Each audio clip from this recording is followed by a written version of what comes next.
Tere hommikust, daamid ja härrad! Mina olen Rahvusringhäälingu ajakirjanik Johannes Tralla ja täna selle päeva juhi rollis. No, ilmselt on ka teil raske märkamata jätta neid trende, mille põhjal mõned, kes rohepööret kunagi sallinud pole, ütlevad, et no nüüd on sellega kõik. Proovisime küll, aga ei tulnud kuidagi välja. Sest vaadake, meile roheleppe õuele toonud Euroopa Komisjoni president Ursula von der Leyen räägib ju üha enam majanduse konkurentsivõime järeleaitamisest, ESG nõuete leevendamisest ja kaitsetööstuse ülesehitamisest. Või võtame USA presidendi Donald Trumpi. No tema püüab sulgeda taastuvenergia arendusi, annab välja korraldusi, reguleerida näiteks dušiotsikuid ja kordab mantrana drill, baby, drill. Ja riskikapitalistid, nemad räägivad, et rohelise mulli lõhkemise aeg on käes. Nii et ma täiesti saan aru neist, kellel tekib kiusatus öelda, et rohepöördele on joon alla tõmmatud. Aga kas ikka päriselt on? Sest kui me vaatame pikaajalisi eesmärke, siis Euroopa Liit ei ole loobunud eesmärgist sajandi keskpaigaks jõuda kliimaneutraalsuseni.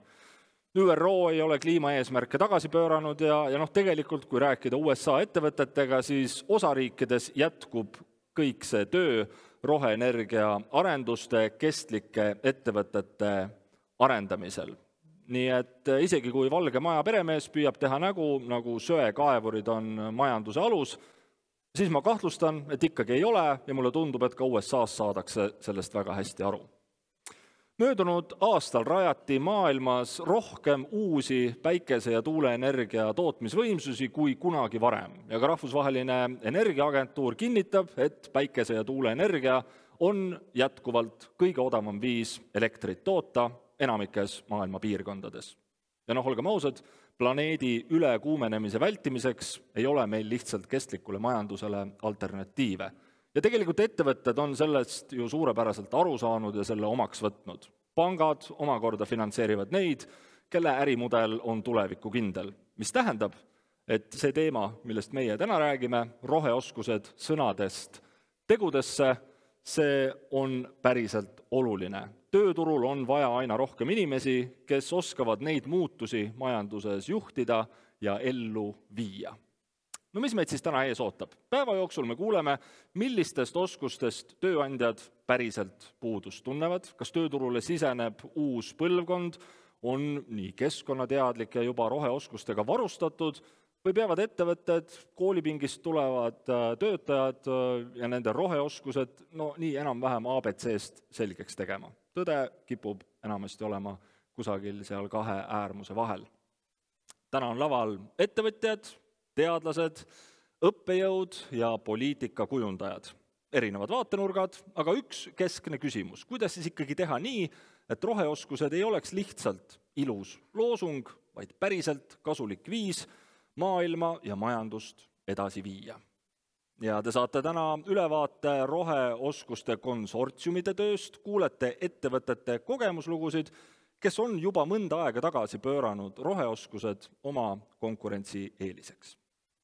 Nüüd aga on mul hea meel paluda lavale tervitussõnadeks Haridus- ja Teadusministeeriumi asekantsleri Renno Veintali. Ole hea.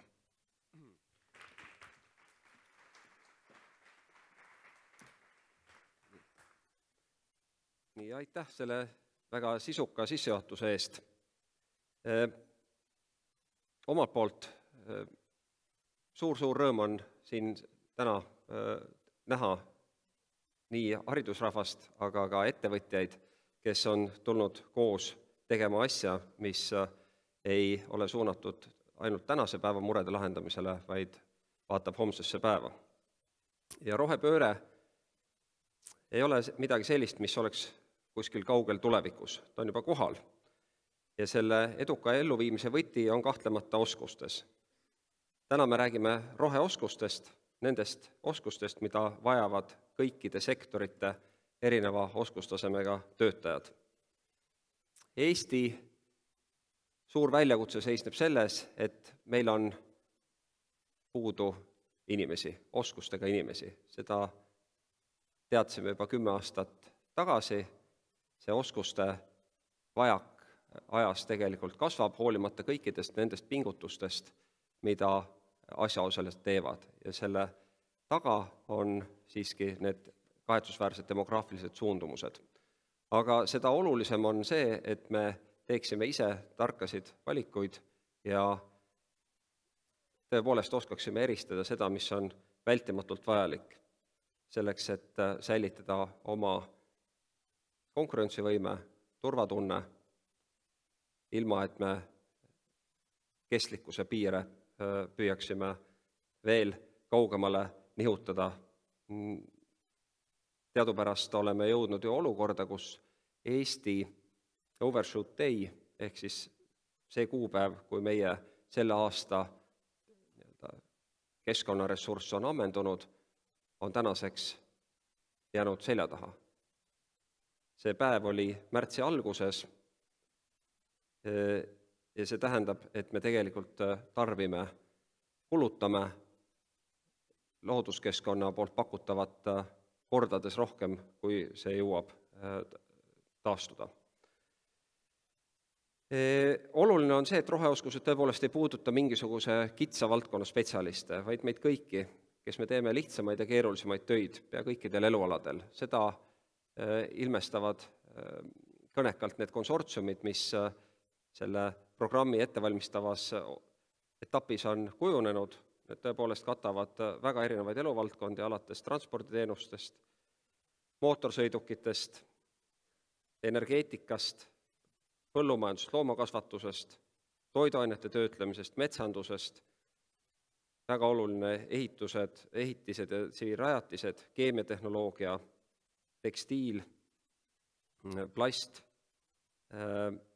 siis roheoskused horisontaalselt ja vist nüüd saigi 9 ära nimetatud. Ma arvan, et hästi oluline selle rohepöördest kõnelemisel on olla väga selge. Hoolimata sellest, et tundub, et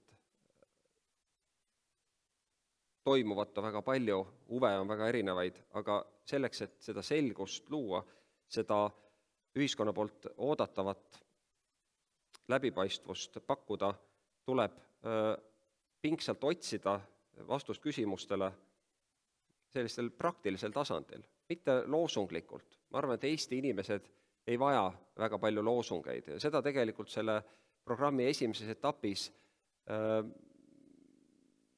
saadud tagasiside ettevõtetelt, keskkonnaorganisatsioonidelt, haridusinimestelt ju ka ütleb.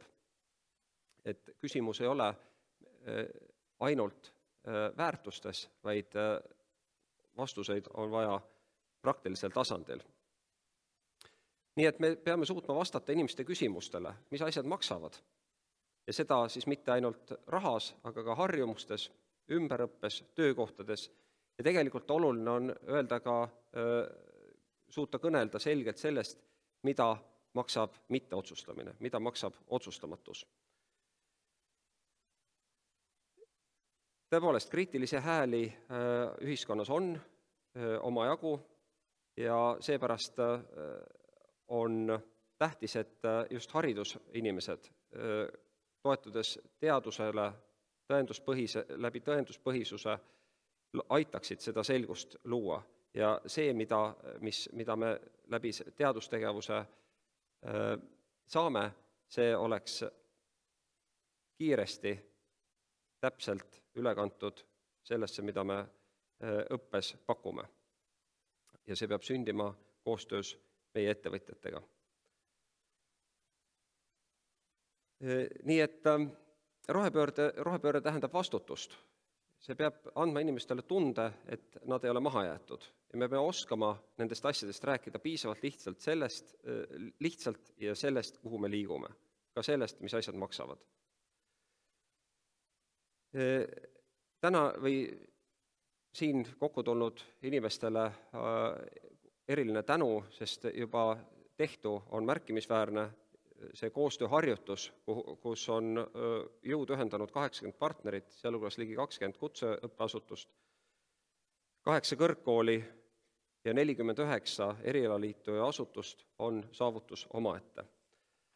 Selle eest suur tänu.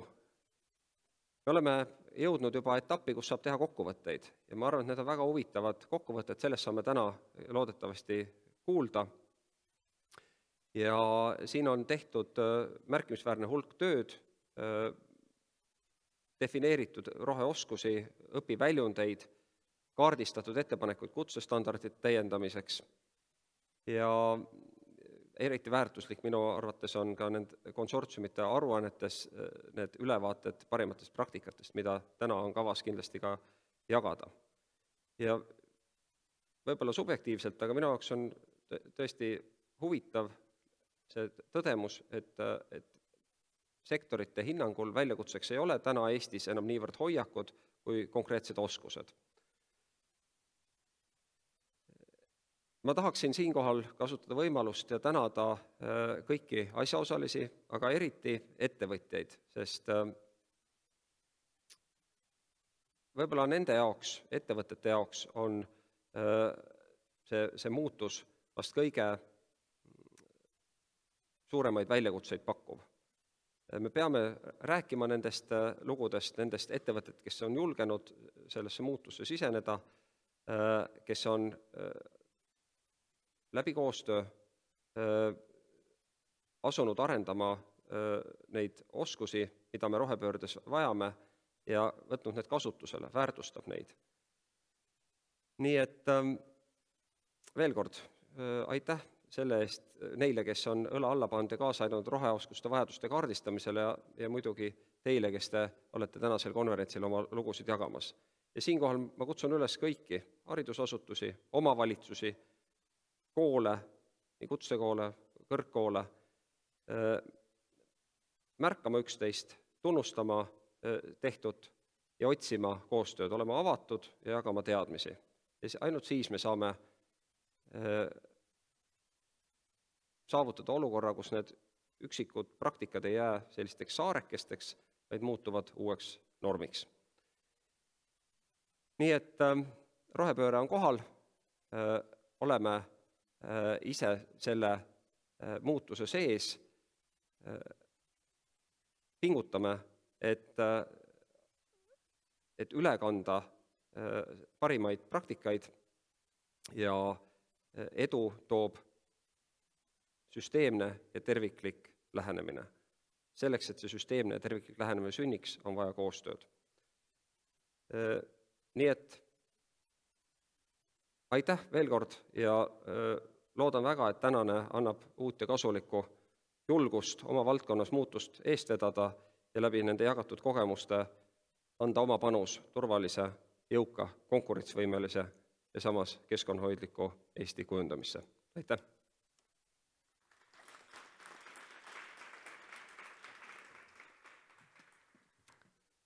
Suur tänu, Renno. No selles koostöös on tõepoolest kaasas olnud haridusasutused, 10 ettevõtted ja kümned eksperdid, aga midagi pole teha, igal protsessil peab olema eestvedaja ja eestvedajaid selles roheoskuste protsessis on 2. Juba laval olnud Haridus- ja Teadusministeerium oma esindaja heade sõnade läbi siin täna teie ees, aga ka Haridus- ja Noorteamet. Ja palun nüüd lavale Harno peadirektori Jaak Raie.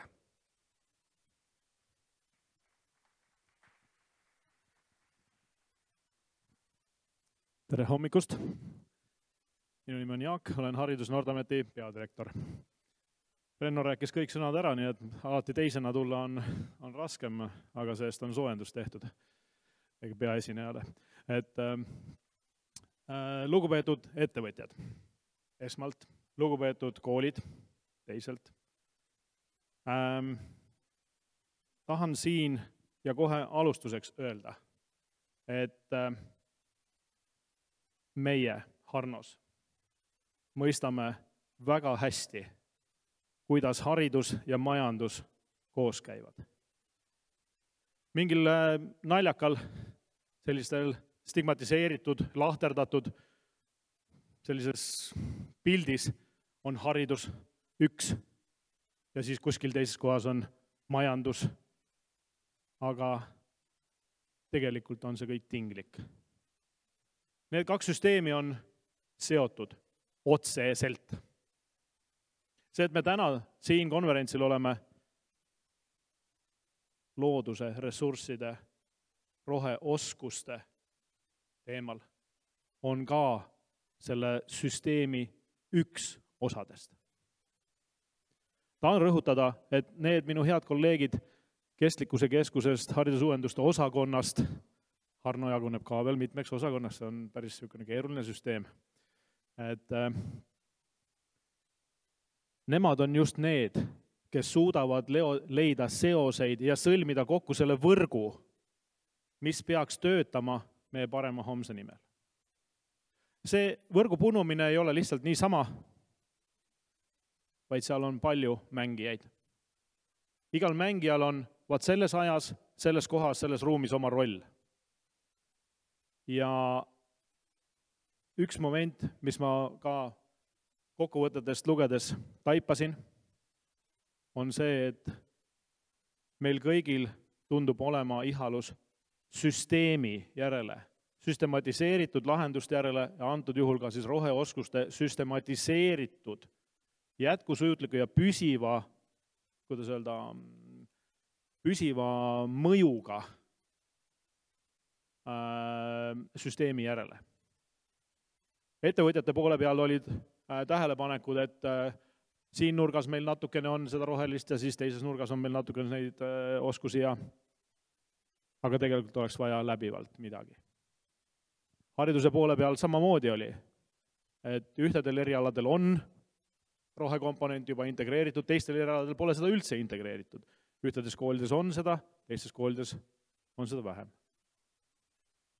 Julgen kinnitada siin täna sellel konverentsil, et Harno teeb kõik endast oleneva, et seos hariduse ja ettevõtluse vahel oleks püsiv, süstematiseeritud ja tuleviku väärtust loov.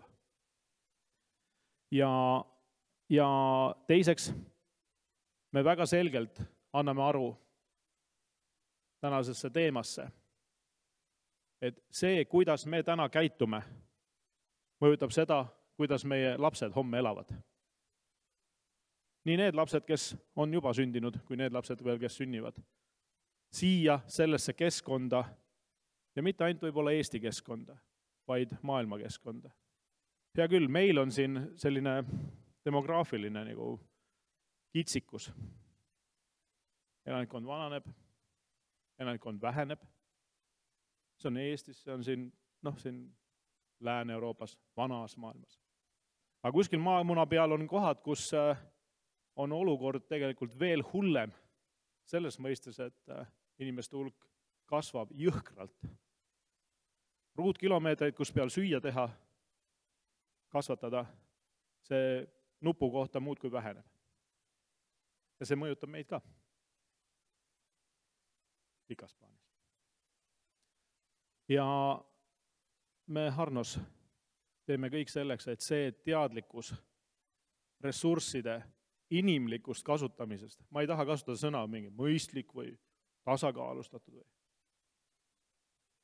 ressursside sellisest kasutamisest, mis meile annab võimaluse üldse elada, oleks aktiivses päevakorras. Tänan teid, et te panustate sellesse loomesse ja sellesse nende küsimuste lahendamisse ja luban, et me Harnos teeme oma poolt kõik selleks, et see oleks võrgustatud, süsteemne ja tõhus. Aitäh!